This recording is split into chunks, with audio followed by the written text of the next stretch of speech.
is English 201, Week 3, Part 2. So we will continue our I know I got a little distracted with the Death Easter thing, but I think these are metaphors, right? There are other examples of sort of metaphors. This is what we use to symbolize. The symbols and metaphors are a very similar kind of thing. I don't like the word symbol, um, but metaphors I just think easier. But they're metaphors. Okay, so let's talk more about this. We're really getting the hang of this. The funny thing, the thing you're experiencing in this poem is very similar to something you'll experience about books in general, which is that reading books, it's like every book that you read is like dumping a bucket of water in an empty swimming pool. If you put a bucket in there, it's hard to go swimming. 2 buckets, hard to go swimming. 3 buckets, hard to go swimming. But after a while, the pool gets full and you can go swimming and it's easy. This is a bit like that, this poem. The poem is, when you first read it, none of it makes any sense. But the more you like every but it's not hard the whole time. Once you understand the beginning of the poem, the next part of the poem is much easier to understand. The same thing goes for books. The more books you read, the easier the next book is. It doesn't stay hard the whole time, right? When you lift heavy weights for a long time, it becomes easy, and then that's why people move on to even heavier weights. But like I think that's what frustrates a lot of my students is they don't necessarily do that much reading. And so or certainly like Shakespeare. People don't usually read a lot of Shakespeare. The first Shakespeare play is hard. The second one's a hell of a lot easier once you get the hang of it. This poem is becoming easier as we're going because it just says the same thing over and over again. So reason, and here I want you to think about this like logic personified. This is like the god of logic. Reason, and again, because logic wants things to be either 1 or 2, but not both. That's not logical, but you could be both 1 and 2. Reason, in itself confounded, because the god of logic is incredibly confused by how these birds are both 2 and 1. Reason, in itself confounded, saw division grow together, right? Why? Because the two creatures are divided, there's a phoenix and a turtle, but they become one when they fall in love. See, we're doing the same thing over and over and over again. To themselves, yet either neither. Simple were so well compounded. So like, to themselves, yet either neither, right? It's like somehow they're like each one is the other one, but they're neither both. They're not one. They're not both. It's just crazy. And so, and if you're confused by this, the whole point of this stanza is that logic is confused by this. So of course you're confused by this. You can't understand this with your brain. Reason, in itself confounded, saw division grow together. To themselves, yet either neither. Simple were so well compounded. This is another irony. Simple here means made out of one thing. Compounded means made out of multiple things. So this shouldn't be possible. Simple is like simple is made out of one thing, and compounded is put together of multiple things. In this sentence, simple were so well compounded, it makes it sound like simple is made out of lots of different things. The whole definition of simple is it's made out of one thing.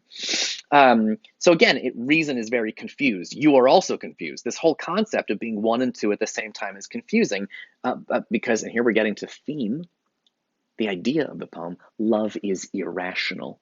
It is not capable of logical understanding, which is why propriety, it's why property, which means correctness, and reason, which is like logic, and number, which is math, cannot understand love. All right, cool. This is going really well. Reason, in itself confounded, saw division grow together. To themselves, yet either neither. Simple were so well compounded that it cried, how true a twain seemeth this concordant one.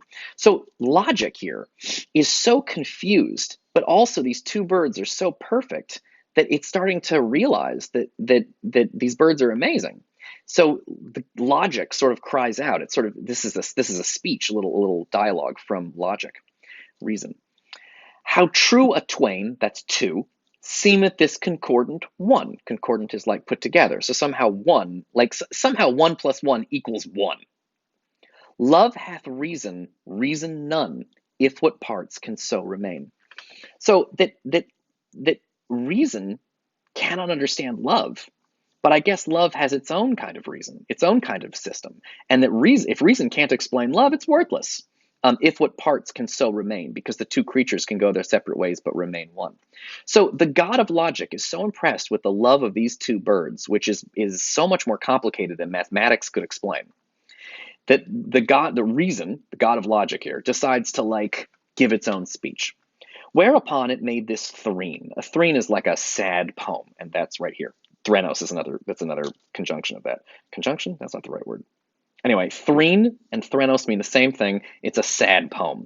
So this section of the poem is spoken by this character, Reason. See how now we're doing summary. You gotta read closely to figure that out. But Reason is like the god of logic or something, and this is the poem that he is going to say. Whereupon it made this threne to the phoenix and the dove, co-supremes and stars of love, as chorus to their tragic scene. A chorus is like a commentary upon, and the tragic scene is their funeral.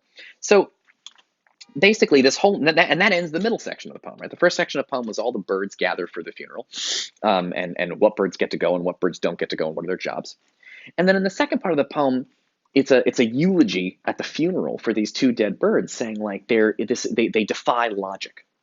Um, and it's so impressive that they defy logic that Logic himself, who in this poem is a person, shows up and says, "I'm amazed by these birds. Like my job is to make sense out of things, and I can't make sense out of this. I guess they're more important and more powerful than me." And then Logic stands up and gives their own poem to finish the poem that we're reading, called "The Phoenix and the Turtle." And it's even got a little mini title in there. So here is the poem of Logic. All right. And it's interesting to me. I like that it switches. So now instead of going 4-line stanzas that go A B B A, dove love, three scene, now it switches into 3. Beauty, truth, and rarity, grace in all simplicity, here enclosed in cinders lie. Death is now the phoenix nest, and the turtle's I should stop and explain. Beauty, truth, and rarity, grace in all simplicity, here enclosed in cinders lie. So the funeral obviously has involved cremating the birds. The phoenix is famously a bird of fire, and it burns up and leaves ashes behind. So it seems like the phoenix kind of exploded in fire, and both the birds are dead, and they're just ashes left. And Reason says, beauty, truth, and rarity, grace in all simplicity, here enclosed in cinders lie. I mean, these ideas, the whole idea of beauty and truth and rareness and grace, these birds were such a perfect example of that it's just they're burned up now. Cool. Death is now the phoenix nest, and the turtle's loyal breast to eternity doth rest. Right. So both the phoenix and the turtle are dead, and they're in eternity now. Death is now the phoenix nest, and the turtle's loyal breast to eternity doth rest, leaving no posterity, meaning they don't have any children. And Reason feels the need to explain this. Why don't they have kids? 'Twas not their infirmity. It wasn't that they couldn't have kids. It was married chastity, meaning that they were not sexual. Their love. Now this is an idea that I think we don't like nowadays. That it's a kind of it's an extremely old-fashioned idea that's kind of unpleasant. But they had this idea in the Renaissance that like, and it's a very Christian idea, that like it's an idea of a love so pure that it transcends sex. And so these two birds were so deeply in love, but it was like a love between their souls, and it was so pure and so perfect, it didn't involve bodily sex, because in those days they thought that physical love was much less valuable than, say, spiritual or emotional love. And these two birds' love was spiritual and emotional, so they didn't have children. It was not because of their infirmity. It wasn't because they couldn't have kids. It was just because their love was so perfect and pure that it didn't involve bodies. Now, you don't have to buy into that. I don't need you to believe. I don't even want you to believe that sort of love is better when divorced from bodies. But it's a kind of old philosophical idea that goes back to Plato. If any of you guys were in my 101 class and looked at Plato, this is a Plato idea, that love is better if it's disconnected from bodies. Again, I'm not trying to teach you this is true. I'm just trying to explain what's going on in the poem. Just like I don't think that, all the bird mythology about death, swans knowing about death is true, but it's like a famous thing. Okay, I'll pick it up in the next video. This is going really well.